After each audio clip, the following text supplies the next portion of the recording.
Good afternoon, everyone, and welcome to the 12 p.m. bilingual newscast on Equinox Television. We begin the first part in French with yours, Lembert Bissay. Bonjour. Bonjour à vous, Innocène Azem. Mesdames et messieurs, bonjour à toutes et à tous. Merci de choisir Equinox Télévision pour vous informer. Un local situé non loin du secteur friperie du marché Mbopi, consumé par des flammes. Le feu qui s'est déclaré hier soir aux alentours de 19h a réduit en cendres tout le contenu de ce local. Les flammes ont vite été maîtrisées par les sapeurs-pompiers.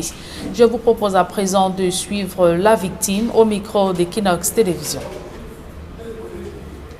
Moi, j'arrive au quartier, je demande aux gens qu'est-ce qui se passe, alors que tout se passe chez moi. Moi, je ne savais pas. C'est là devant, qu'on me dit, mais oh, Palongo, c'est chez vous. C'est votre maison, là où il y a eu le premier incendie. Ça fait la deuxième fois. La deuxième fois que j'ai l'incendie, au même endroit, à la même chambre. Et chose curieuse, ça prend là, ça prend pas ailleurs. Moi, je ne comprends pas.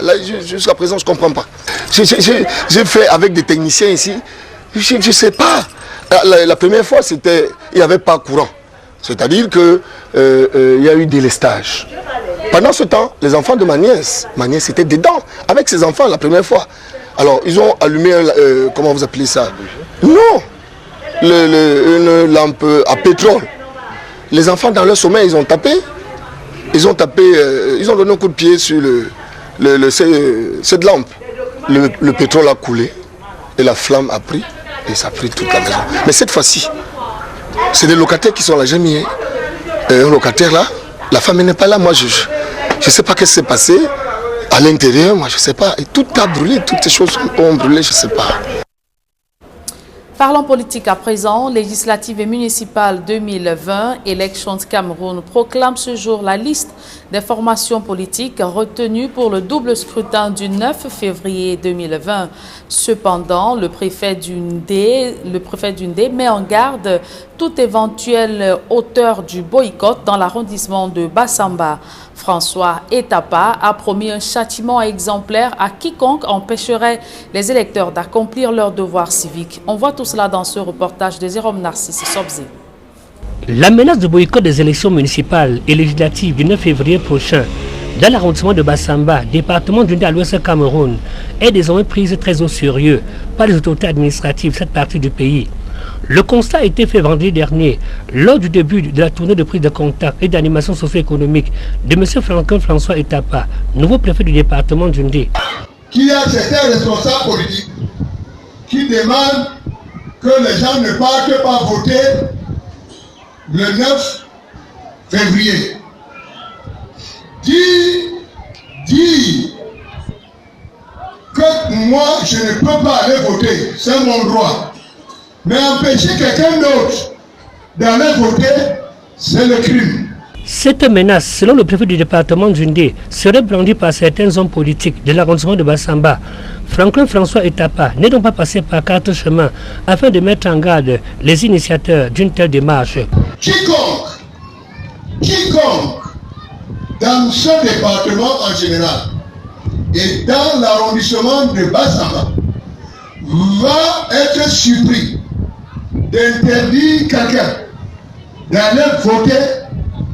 Nous allons transporter cette personne. C'est à minuit. Alors qu'on croyait ce dossier clos, que le porte-parole du MRC, le mouvement pour la renaissance du Cameroun dans cette localité, et par ailleurs, Fils Bassamba, a durant la séance de questions-réponses dénoncé les mots qui minent cet arrondissement, qu'il dit plongé aux confins des oubliettes. C'est l'Assemblée nationale. Un grand village comme ceci, on n'a pas de toilettes publiques. Nous n'avons pas l'eau, l'adduction d'eau potable, on n'en a pas. L'éclairage public, on n'en a pas. Le préfet du département d'Undé a donc saisi cette occasion pour interpeller l'île Bassamba à davantage intégrer la notion de développement et la cohésion sociale de l'unité, tout en prenant le vivre ensemble pour des lendemains enchantés. Donc j'ai invité les populations de Bassamba à se regrouper comme un seul homme derrière les institutions de la République et bien évidemment dans la paix et la concorde nationale, dans la cohésion sociale. Au sujet des agents de l'État qui désertent les lieux de service, le préfet d'Undé leur a envoyé le message de l'amour du service public pour une tournée de prise de contact dans l'arrondissement de Bassamba qui n'est pas passé inaperçu. Loi de finances 2020, les députés de l'opposition boycottent l'adoption du budget. Selon eux, le gouvernement n'a pas respecté le timing réservé à l'étude du dit budget qui, du moins, s'élève à 4 951 milliards 700 millions de francs CFA. Le compte rendu d'une séance houleuse avec Joël Essengay Gizogo. Loin des séances d'adoption marathon du budget, cette année, les choses sont allées très vite à l'Assemblée nationale. Les membres du gouvernement qui sont tous passés ont donné des réponses convaincantes. C'est la raison pour laquelle les choses sont allées un peu vite, parce qu'il y a eu des moments où cette session durait plus de 10 heures. Là, nous avons pratiquement fait 7 heures. Le gouvernement se montre donc satisfait de cette issue. Nous sommes contents. Le gouvernement a bien travaillé. Maintenant, nous passons au Sénat bientôt. Si tout se passe bien, nous allons attendre la promulgation de la loi de finances par le chef de l'État. Ce qui n'est pas le cas pour l'opposition, dont l'UDC qui parle d'un contexte peu propice. Comment est-ce qu'on peut imaginer que quelques jours après l'ouverture de la session parlementaire, on convoque le corps électoral et en même temps on puisse demander aux députés de voter le budget en toute sérénité, monsieur le président de l'Assemblée nationale? Ce parti appelle par conséquent à cesser de se jouer des Camerounais. Disons qu'il est temps d'arrêter de tromper les Camerounais et de manipuler les Camerounais parce qu'en même temps on ne peut pas voter un budget de 2020 en toute sérénité dans une assemblée en convoquant le corps électoral.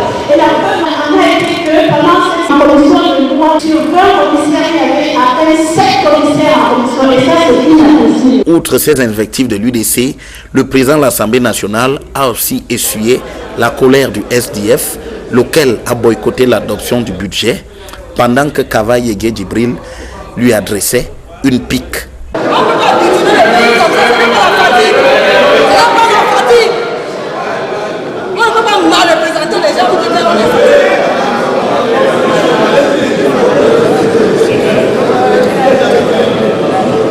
Nous n'avions pas des indemnités de gestion. On donnait des indemnités de gestion pour travailler. On est fatigué. Moi, je ne suis pas fatigué. J'ai un organisme de Lyon pour des femmes. Déjà projeté vers les objectifs du budget 2020 d'un montant de 4 951,7 milliards, le gouvernement précise ses enjeux. Il est clair que nous sommes dans une période particulière, période de crise, mais avec une inflexion qui est arrivée, c'est le grand dialogue national qui a créé beaucoup d'espoir. Donc il est important que le budget, dans son exécution, traduise ces espoirs des populations et que manifestement les populations sentent qu'il y a une évolution notable. Désormais, c'est devant le Sénat que le budget 2020 sera relu avant sa promulgation par le président de la République. Célébration de l'Avent 2019, le diocèse de Konsamba entre dans la deuxième semaine de manifestation de cette fête catholique qui démarre toujours 4 semaines avant la commémoration de la fête de la Nativité. Durant toute cette période, l'évêque de Konsamba, Monseigneur Dieudonné Espoir Atangana, a exhorté les fidèles à se mettre en prière pour les moments difficiles que connaît le Cameroun. De même qu'il a ordonné 2 prêtres pour aller annoncer la bonne nouvelle. À présent, je vous propose d'écouter Monseigneur Dieudonné Atangana au micro de Jacques Nomolo. Un temps de préparation. L'Avent de cette année est très spécial et aussi très spécial pour l'Église catholique au Cameroun, vu les mutations que nous sommes en train de vivre et qui demandent que nous puisions jusqu'au tréfonds de notre foi. Le salut que nous demandons, c'est la véritable paix dont le peuple camerounais a besoin. C'est ce vivre ensemble qui est parfois menacé. C'est de pouvoir assurer le bien-être de tous, le développement et le progrès de notre pays face à l'adversité que nous sentons de partout aujourd'hui. Inauguré par Amadou Ahidjo en 1960, que reste-t-il du grand séminaire de Colbison à Yaoundé 50 ans après?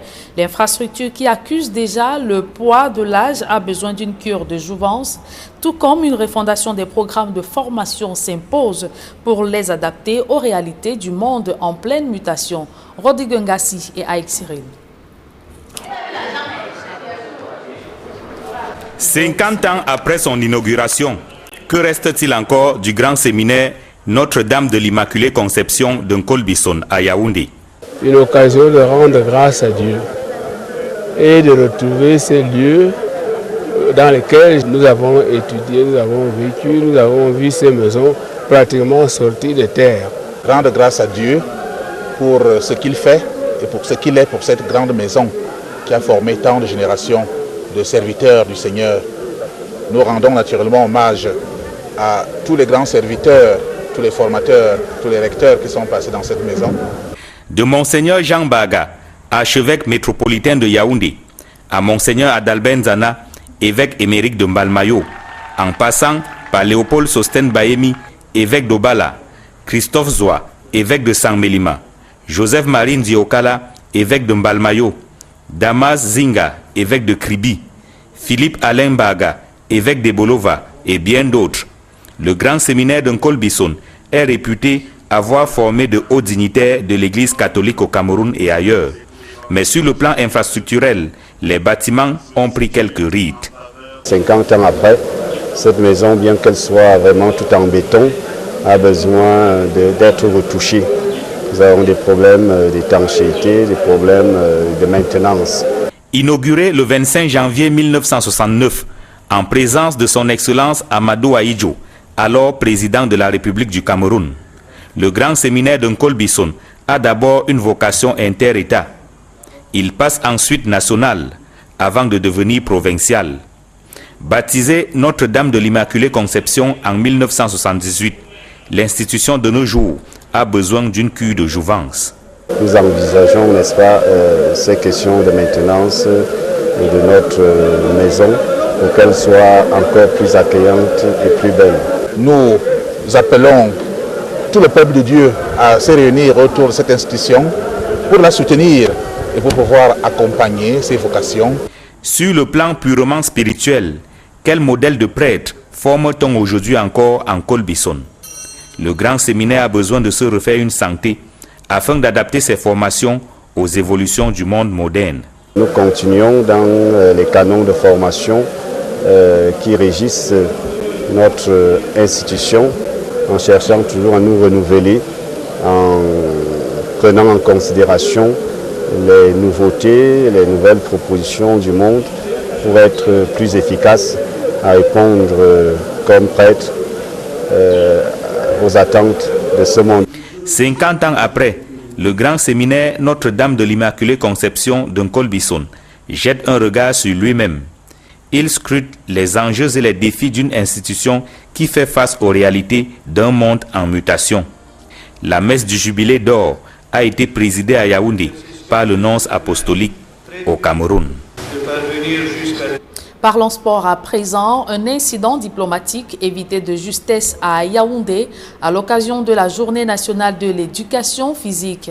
L'hymne national du Kenya n'a pas pu, vainqueur de l'épreuve de semi-marathon, n'a pas pu être exécuté au moment où il a été annoncé. L'organisation a dû recourir à l'athlète kenyan pour le faire. D'autres précisions dans ce reportage de Aïk Cyril. Une première fausse note pour démarrer la cérémonie de remise des récompenses au boulevard du 20 mai à Yaoundé. Le speaker annonce l'exécution de l'hymne national du Kenya. National Anthem of Kenya. Après plusieurs minutes d'attente et les regards rivés vers la sonorisation, l'hymne n'arrive toujours pas. Finalement, le micro est passé à l'athlète afin qu'il exécute dans le désordre l'hymne de son pays.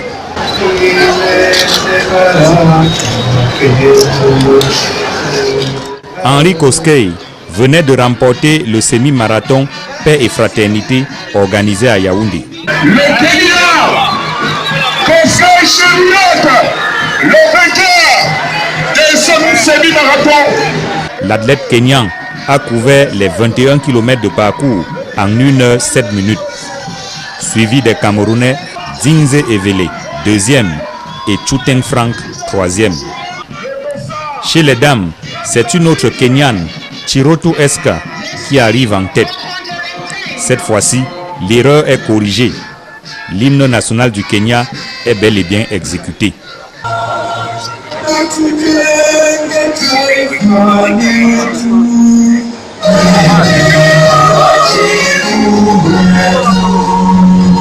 327 athlètes au total ont pris part au semi-marathon organisé en clôture des activités marquant la 11e édition de la Journée nationale de l'éducation physique. L'un des ressorts du progrès, c'est l'action et le mouvement. Et l'éducation physique, le sport sont le cœur de l'action et du mouvement. Et pour qu'une nation se développe, elle a besoin d'hommes d'action, d'hommes en action, de populations en mouvement, de populations en action permanente. Ce temps de l'action et pour l'action ne peut être bien et efficacement rempli que par des citoyens en bonne santé. Mais bien avant le semi-marathon, une marche sportive ponctuée par des exercices physiques auxquels prennent part des athlètes handicapés a marqué cette célébration. Voilà qui met un terme à la première partie de ce journal. La seconde, elle est en langue anglaise avec vous. Innocent Nazé, good day once again. Good day once more, Julien, and to your viewers. Good day, thanks for staying with us. James Noonan, head of UN, that's the United Nations Office for Coordination of Humanitarian Affairs, has regretted that the killing of the humanitarian aid worker, that is Pascal Ngwanye, in Kambe, Dongamantong Division of the Northwest region, recently by ant-men, is a failure of the international diplomacy and equally failure on the part of governments of Cameroon to end the Anglophone crisis, that if nothing is done, more humanitarian aid workers will be killed. And he was speaking in Kambe during burial of Pascal Ngwanye, the United Nations humanitarian aid worker abducted and killed recently by ant-men. Take a listen to him. There's literally hundreds of staff that are going out every day as humanitarians, and that means they're neutral. They're entirely neutral. They're not trying to profess any political views. They're completely neutral, independent, and impartial. Their only side is the side of civilians in need. So Pascal was in the community, and he was carrying a pen and paper, and he was trying to gather information about displaced persons and their needs. Women, children, pregnant women, young children, needs for food, for shelter, for non-food items, for basic healthcare, and this is why he was killed. People associate some of the work we do with the government or with somebody else. We're working entirely for humanitarian purposes, entirely for civilians in need.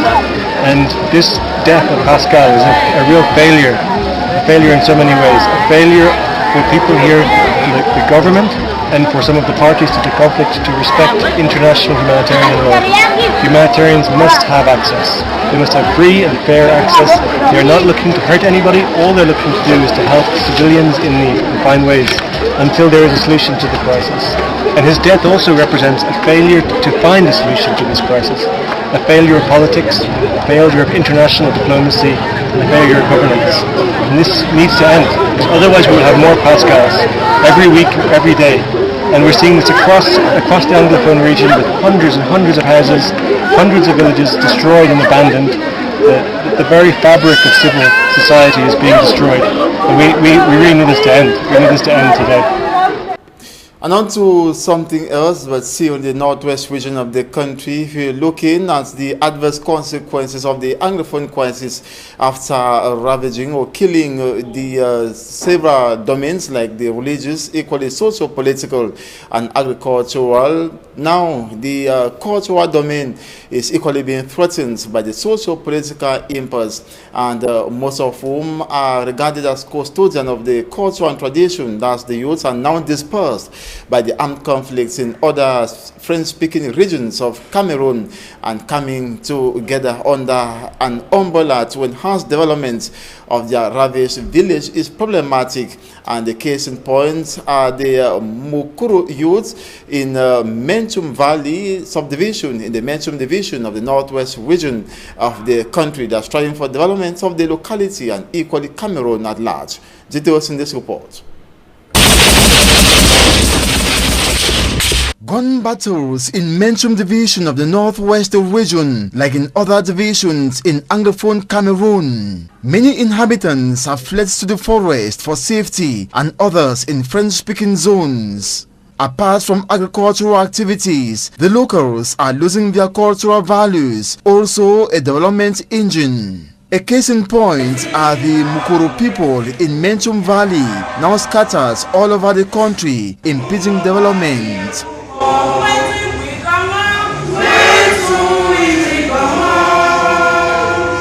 It's not been an easy task for Aku Youth and Development Association and Ayada to carry out development in the village, especially within the Anglophone crisis that we are facing. Youth have moved, road exodus out of the village.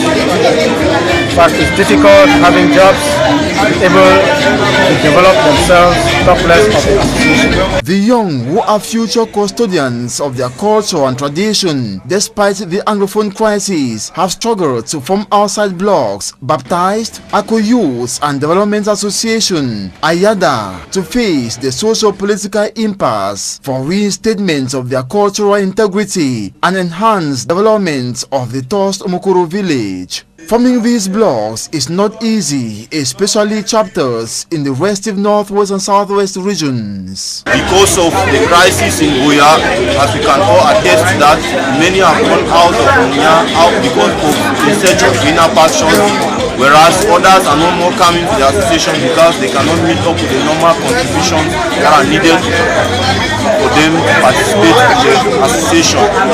But notwithstanding all these challenges, we have done it wise. In a moment like this, in time of crisis, it's the time we as youth, we as Ayada, it's the time we need to come together and embrace ourselves and see how we can face these challenges that are coming up. This is confirmed by the Secretary General. We are dispersed, scattered all over the republic.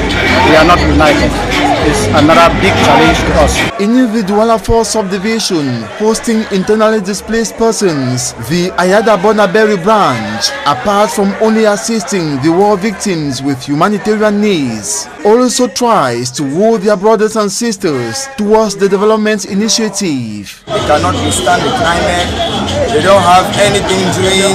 Small salaries that we are having here, we want to share to an extent, and also place to sleep when they come. Some of them, they are packed up in one room. At times I'll come home, I'll see so many of them in my house, 10, 15, I will not have at least. I would say if I drive them out, what would they go to? So I have to accommodate them. And also, we have received this person and tried to dispatch them to other members who have accommodations to keep them. We have to identify the various activities of each individual who have run away, what the person he or she can do, and we see how we can support the person financially and morally to go ahead.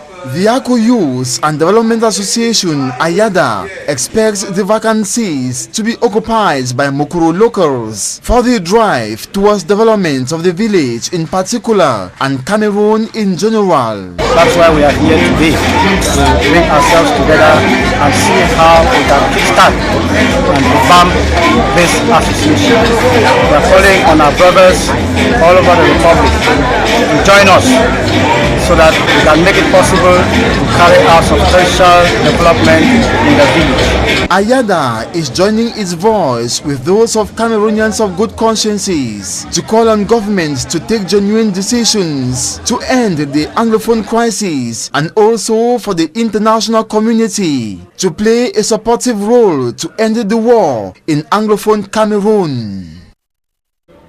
As the Anglophone crisis worsens than ameliorating, men of God are calling on Anglophone Cameroonians to intensify prayer for God to save the land. The moderate of the Presbyterian Church in Cameroon, the Right Reverend Samuel Funky Foba, towards the Fako North Presbytery to take the lead. This was during the annual rally of the Christian Men Fellowship in Boya, chief town of the Southwest region. There is Otto reports. The 2019 Christian Men Fellowship annual come together of the Fako North Presbytery of the Presbyterian Church in Cameroon had the Anglophone crisis at the center. We are coming in at the point in time when the socio-political situation in the country is getting to a point wherein it's not only affecting the church, but it's affecting the Christian life of our Christians. Its president, Sumilong Henry, also pointed some internal challenges plaguing the church. The issue of the dogma of the church is also a problem because of the wrangling between the persons who were aspiring as moderator and senior clerk. That has led most of the Christians to ask themselves if really they are in a place or in a place of God. Reason why during his address he stressed that CMF members must work together as a family of God's people. Officiating the ceremony, the Right Reverend Funky Samuel Foba, the moderator of the Presbyterian Church in Cameroon, called on the CMF ESCO members in particular and the movement in general to remain steadfast for God to hear their prayers and save their land. So all I can tell them is to be courageous and to continue to do the things of Christ and remain on their knees so that God will hear our prayers from above and save our land. Thank you. The 2019 annual rally of the Christian Men Fellowship of the Fako North Presbytery was celebrated under the theme, "Do you want to go away also?" The response, "Lord, to whom shall we go?" Volunteerism is a plus in the job search venture as it instills experience in the graduates or job seekers in their related fields of studies. The remark was made in Boya by academic stakeholders at the time the university graduates or students keep complaining of no jobs after graduation. There is Otto reports once more. The fact that most university students after leaving school find the job market a strange world, educationists say is merely disproving the adage that education is the key to success. The job market in Cameroon is really so challenging in the sense that, especially to women, you find that it becomes difficult for you to graduate and get a job directly with the certificate that you have because of high degree or rate of bribery and corruption in the system. But academic stakeholders are looking towards the direction of volunteerism. To them, it is the way out. Volunteering is something that you look at it in the West. People out there in the West, they cherish it a lot. If you can go out there, you offer your services and you say no, nothing in return. Maybe you pay your transport yourself. But in the long run, you realize that it's going to benefit you because you're going to have that job experience that almost every employer demands. And today, Acha University Institute of Business Management is sending her own breed into the tough job market with optimism. The students that have just gone out today, they are very competent to face the job market because they went for internship, and when you blend the theory and the practicals, I think that is what the industries need. As they move out to embrace the environment, their dean, Ngwa Patience, told them that they have their dignity and that of their alma mater to protect. And on to a political note, the Electoral Board will today at 4 p.m. publish the list of political parties and candidates selected to take part in the February 9th, 2020 legislative and municipal elections, and their investiture files will equally, or those whose investiture files will be rejected, will have the opportunity to appeal to the administrative court, that's for the municipal elections, or the Constitutional Council for the legislative elections to challenge the decision of Elekam. And that's it for this edition of the 12 p.m. Bilingual Newscast. Thanks so much for watching. We shall be back at 4 p.m. God willing. See you then. Julien Berth à 16h. On se voit à 16h, Innocène Azé. Mesdames et messieurs, merci de votre aimable attention. Restez scotchés sur le programme de la chaîne Leader.